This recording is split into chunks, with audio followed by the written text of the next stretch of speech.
Okay, managing your search. Create a personal timeline. Break them down into small, actionable steps, little tasks, and dedicate time each week, each day, week, or month, whatever works for you. Create a schedule that will start moving you towards the ultimate goal. Keep track of your applications, follow up as needed. In your email today, I sent a template for organizing search. I don't know if you'll check that out. There's a lot out there. You can Google job search organization template, something like that. Find one that speaks to you or create your own. If you're pretty adept at Excel, that's great. That's something you should put on your resume. It helps to track everything, putting the websites, things you learned, contacts, if you have already contacted them, those are really important things, so you can follow up later. One of the things we learned, our office went to a conference this past year, and there was someone from a job search software company that illuminated this for us. He said the one thing that across the board employers and organizations felt was like the kind of a tipping point for them, it was not necessarily the experiences they had, it was actually how professional their email address was. So if you don't have a professional email address, if your email address is like unicorns and ponies, at yahoo.com, whatever like that, this would be a good time to create a professional email, maybe just your name, because you really want them to remember your name. Like mine is molly.margulis at blah, blah, blah. That can just kind of give you a nice professional edge. You don't want to give them any excuse to move on from your resume. Same thing with your phone message. If you're applying for jobs, you're going to be getting emails and you're going to get phone calls. If your voicemail message is unprofessional, it could put them off, and it'll impact when you call them back. They'll have that in their mind. So think about updating that right now. You don't have to give up your personality.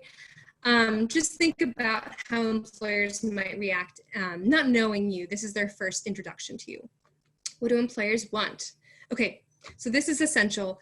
I think too often when we're just starting our career journey, we think that we are deficient because we do not have the industry experience and the very specific technical skills that industries require. The reality is very few people have those going in, right? You have to learn them, a lot of them on the job. So what's great is that employers actually have expressed that it's not those technical, very specific skills they're looking for. They're looking for these kind of core skills that you bring to every position that you as Goucher students have through your classroom work, through your work with on campus as leaders, leadership, ability to work in a team.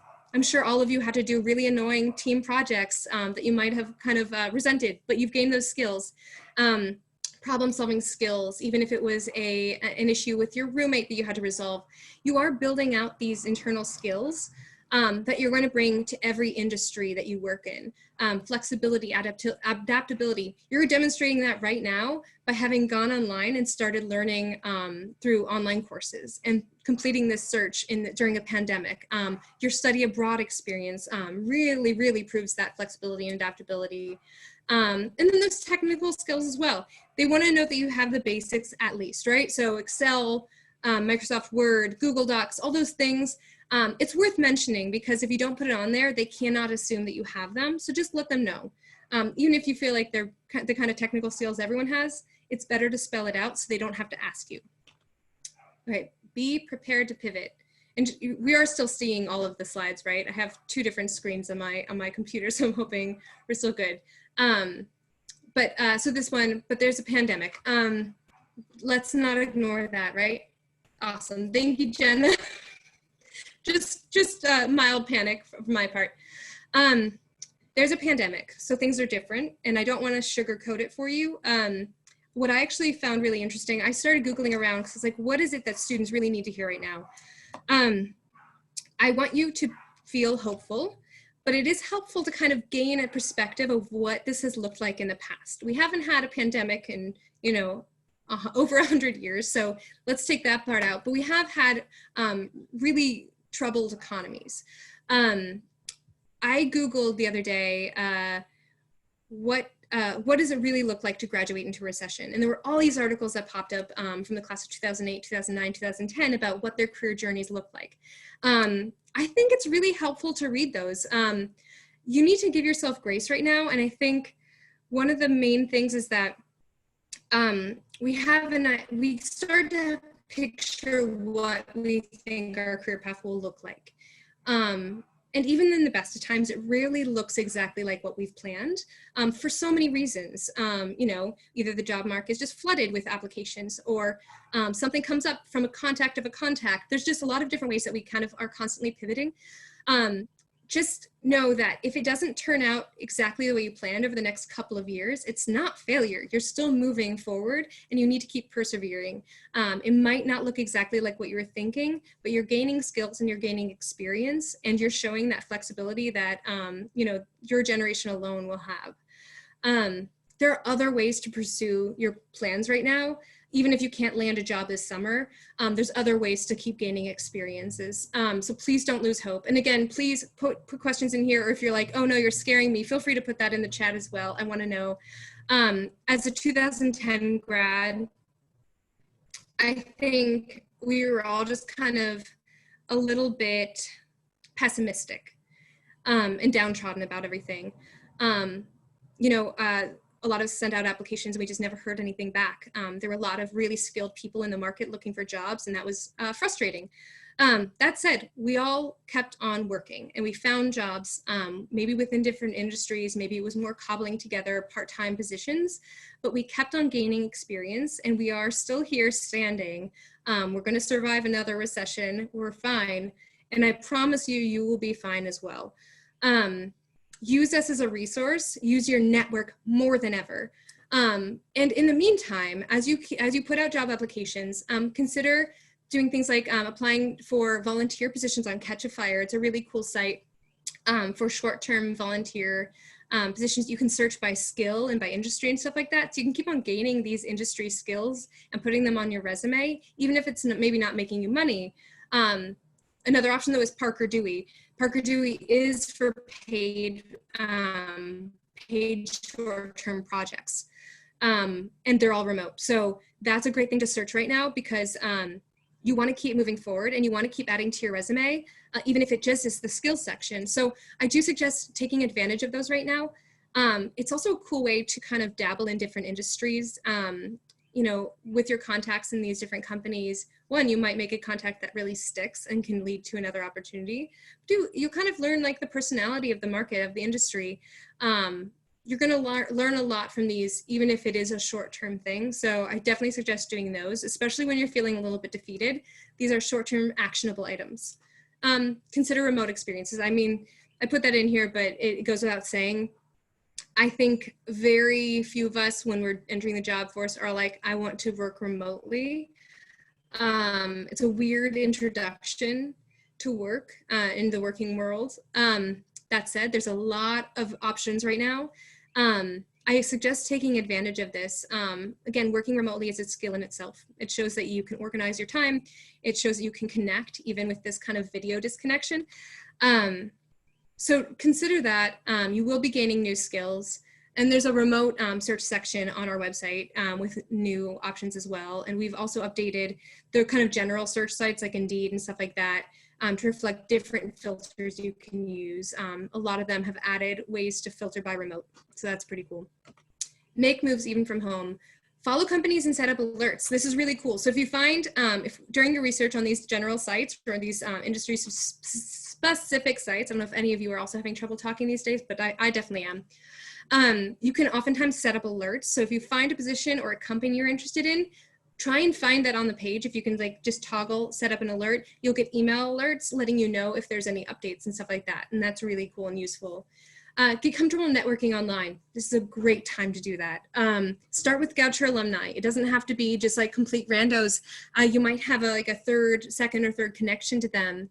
You know, I'm a Goucher grad. I have plenty of people I love to connect Goucher students to. Don't worry about reaching out to me. I'd be happy to guide you through that process or even connect you directly. But definitely check out the alumni LinkedIn tool. It's so powerful to have those Goucher alumni connections, and they will help you out. The worst thing that can happen after you put yourself out there is that they just don't respond, which is not a big deal. They probably just don't check LinkedIn in that case. Let's see, boost your skills. Like I mentioned before, this is a great time to keep on accruing those skills, even if it's not through a full-time job. you could do online classes if there's something you're like, oh, I didn't take a class in this, but now I'm kind of interested in going into this industry and I feel like this would be useful. Pursue that now. This is a great time to keep learning and building out. MOOCs, massive open online courses. These are all free if I'm not mistaken. edX classes, free Microsoft training and tutorials. So if you are like, oh, I actually don't know Excel that well and I do want to put that in my skills section, take that, review those training and tutorials. I'm not gonna lie, I'm a grad student at Goucher, and it's all online learning. So much of what we've learned has been from YouTube videos that the faculty have shared with us. So don't underestimate YouTube. You can Google almost anything, and there's some really great professionals out there who put out great material. So take advantage of that. We live in a great time in that way. Give yourself grace and reframe. This is a really hard time in so many ways. We're all kind of struggling, but it's a really good way to reframe your thinking. Give yourself that grace, give yourself that forgiveness. It's not failure. We're all going through this experience. This is not an ideal market. And it's because it's a shared experience, there's even more global grace to be given. Yet is the best word you can include in describing your process, meaning you haven't secured a job or internship yet, right? You just haven't gotten there yet. If you're flexible and open to different opportunities and you're kind of willing to say yes to something that you might not have expected saying yes to, you're gonna move forward very fast. My experience, it definitely wasn't what I had planned. It was not linear, but I do not regret any of it. Would I have loved a better economy to graduate into? 100%, of course. That said, all of the experiences I had before landing my first full-time job helped me land that full-time job and helped me better define my interests and my values. So don't despair. Don't regret any of this. There are so many great ways to keep moving forward, and any experience you have is adding value to your professional journey and to your personal journey. 10 things you need to know. And I know it's 2:30, so people need to hop off. I understand. I only have a couple more slides, and I do want to give you time to ask questions. Feel free to put them in the chat. Research is key, especially when you're actually doing the applying. Proving that you've done the research and understand the company and their values and the work that they do and the work that you would be doing is essential, and you want that conveyed through your cover letter. Finding a job takes time, one thing at a time. Start with a small task. Resumes and cover letters are your ad, but an interview gets you the job, so prepare for that interview. Resumes and cover letters are not your full bio, like autobiography. You cannot put your entire soul and self into them. Unfortunately, it has to be kind of like just a little ad for yourself. So make sure to kind of keep it formatted neatly, professionally. That's not the place to put in all of your personality. That'll come later. You really want to get that interview. So give them every reason to bring you in and build the desire for them to get to know you. Don't sell yourself short. Like I mentioned with all those skills earlier, they're not technical industry skills, right? They're the things that you have inside of you already as Goucher students. So value yourself. Spend some time thinking about what you have done and how you can frame that professionally in terms of a job description. Soft skills matter more than you think, like I just said. Network the heck out of this time. It is a great time to network. Everyone's online. Use multiple sources to identify positions. Don't just use Indeed or don't just use Idealist. Look around, use all of those tools at your disposal and set alerts on all of them. Always make a good impression. When you're communicating, whether it's for an informational interview or you're submitting a job application, be professional about it. We have resources about writing professional emails and informational interview contacts, stuff like that on our website. Vault's great for it as well. You never know who's out the other side. I get all sorts of emails working in the career education office from students and alumni, and I do take note when things are really unprofessional, when it's our first connection, because I don't have any context for who you are, and so employers are coming from that perspective as well. You're going to encounter bumps and roadblocks, so have a support system, lean on people. If someone offers you an opportunity, because they're in your network or might be a family friend, take it. If you're willing to and you're excited about it, take that opportunity. Don't be embarrassed about that. And then I actually can't see, okay, you are in control. I had to look over my laptop. You are in control of this process. And that can be overwhelming and that can be exciting. You have a lot of agency. That's why it's good to organize and just break things down into little edible snacks. Okay, dealing with the reality of a weak economy and not giving up. And I hope you aren't offended by this graphic I found. I thought it was really cute, actually. The reality is the job search will most likely look a little bit different at this moment. But being flexible, being nimble, saying yes more than you might have before is really essential to moving forward and you know, creating a positive job search experience for you. You have those skills that employers value most. They have told us that those are the skills they value. And we know as staff at Goucher College that Goucher students have those skills. So value yourself in terms of that. You're going to bring those skills with you on each step of your professional journey, even if you move between industries. So keep that in mind. You might not jump right into the industry you're expecting, but you're going to be gaining skills you can bring to that other industry when you're ready. So that's all I have. I'm only a few minutes over. It's kind of a miracle. But I do want to give you a few minutes to ask questions. I don't know if you want to put on your audio or your video and ask questions or just type them, but feel free to let me know. I also want to say we are going to be in touch soon in June with more information and more options to engage. We're not going to leave you in the lurch. We are here for you. You can keep scheduling appointments this summer to meet with us and email us as well. We're all humans. We're not scary, so please reach out to us. Yeah, so do anyone have any questions?